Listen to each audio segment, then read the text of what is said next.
आसंता 4 दिन बर्षिब घड़घड़ी सह वज्रपात नहीं चेतावनी जानतु केउं जिले में हम प्रबल अति प्रबल वर्षा।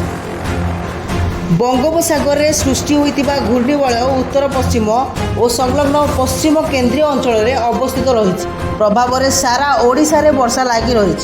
आसंता 4 दिन पर्यंत वर्षा लगी रही पाणीपाग केन्द्र सूचना देइछि।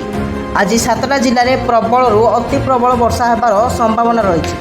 गंजाम, कंधमाल, पुरी, खोर्धा, जगतसिंहपुर, केन्द्रापड़ा और भद्रक जिले में आज प्रबल अति प्रबल वर्षा होबार संभावना रही। सेहीपरि बालेश्वर, केन्दुझर, मयूरभंज, जाजपुर, कटक, झारसुगुड़ा, संबलपुर, बरगढ़ और सुंदरगढ़ में प्रबल वर्षा होइपारे।